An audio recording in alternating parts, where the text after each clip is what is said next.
परमेश्वर का समय से क्या संबंध है? हम एक भौतिक दुनिया में रहते हैं जिसमें अंतरिक्ष, समय, आयाम, लंबाई, चौड़ाई, ऊंचाई या गहराई और समय है। हालांकि ईश्वर हमारी भौतिक इंद्रियों की धारणा से परे एक अलग क्षेत्र, आत्मिक क्षेत्र में रहता है। ऐसा नहीं है कि ईश्वर वास्तविक नहीं है, यह उसकी बात है कि वह हमारी दुनिया को नियंत्रित करने वाले भौतिक कानूनों और आयामों तक सीमित नहीं है। यह जानते हुए कि परमेश्वर आत्मा है, समय के साथ उसका क्या संबंध है?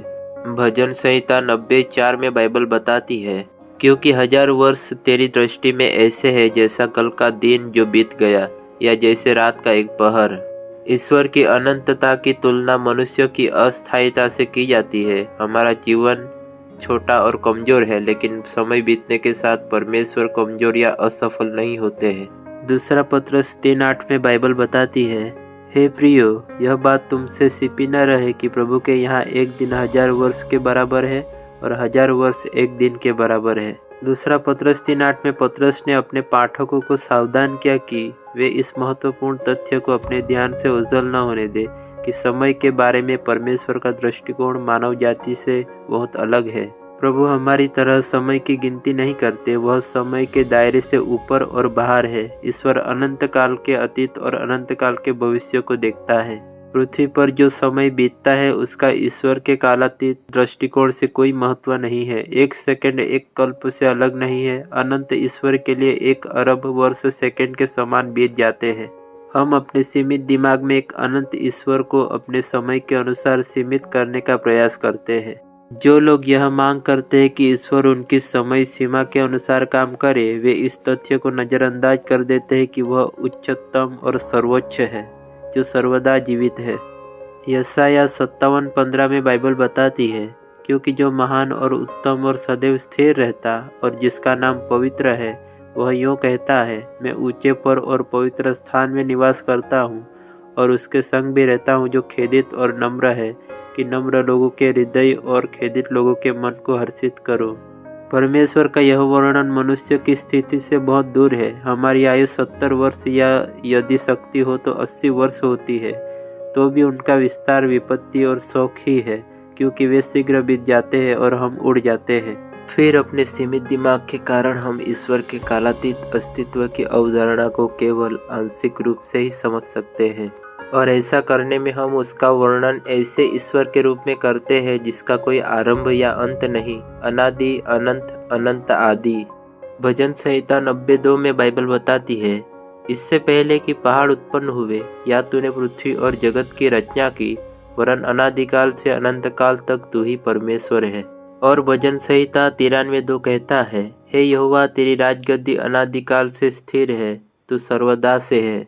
तो समय क्या है? सीधे शब्दों में कहे तो समय ही अवधि है। हमारी घड़ियां परिवर्तन को चिन्हित करती है, या अधिक सटीक रूप से हमारी घड़ियां परिवर्तन के मानक है जो समय बीतने का संकेत देती है। दूसरे शब्दों में, जब भी किसी प्रकार का परिवर्तन होता है तो हमें पता चल जाता है कि समय बीत चुका है। जैसे जैसे हम जीवन में आगे बढ़ते हैं, जैसे जैसे हमारी उम्र बढ़ती है, हम इससे देखते हैं और हम बीते हुए मिनटों को वापस नहीं पा सकते। इसके अतिरिक्त भौतिक विज्ञान हमें बताता है कि समय पदार्थ के अस्तित्व से उत्पन्न एक गुण है। इस प्रकार समय तब तक अस्तित्व में है जब पदार्थ अस्तित्व में है, लेकिन ईश्वर कोई पदार्थ नहीं है। वास्तव में ईश्वर ने पदार्थ की रचना की। समय तब शुरू हुआ जब परमेश्वर ने ब्रह्मांड का निर्माण किया। उससे पहले ईश्वर बस अस्तित्व में था। क्योंकि कोई पदार्थ नहीं था और क्योंकि ईश्वर बदलता नहीं है, समय का कोई अस्तित्व नहीं था और इसलिए उसका कोई अर्थ, कोई संबंध नहीं था। और यह हमें अनंत काल शब्द के अर्थ तक लाता है। अनंत काल एक शब्द है जिसका उपयोग किसी ऐसी चीज की अवधारणा को व्यक्त करने के लिए किया जाता है जिसका कोई अंत और या कोई शुरुआत नहीं है। ईश्वर की कोई शुरुआत या अंत नहीं है, लेकिन उसे अनंत काल द्वारा पूरी तरह से परिभाषित नहीं किया जा सकता है, खासकर समय के माप के रूप में। परमेश्वर शाश्वत है, लेकिन अनंत काल परमेश्वर के बराबर नहीं है। इसी तरह परमेश्वर सर्वशक्तिमान है, लेकिन शक्ति परमेश्वर के बराबर नहीं है। अनंत काल परमेश्वर के गुणों में से एक है, लेकिन समय बनाने के बाद वह समय से बड़ा है और समय से बाहर मौजूद है। पवित्र शास्त्र से पता चलता है कि ईश्वर समय की सीमा से बाहर रहता है। जैसा कि हम जानते हैं, हमारी नियति की योजना समय की शुरुआत से पहले और दुनिया के निर्माण से पहले बनाई गई थी। इफिसियों 1:4 में बाइबल बताती है, जैसा उसने हमें जगत की उत्पत्ति से पहले उसमें चुन लिया कि हम उसके निकट प्रेम में पवित्र और निर्दोष हो।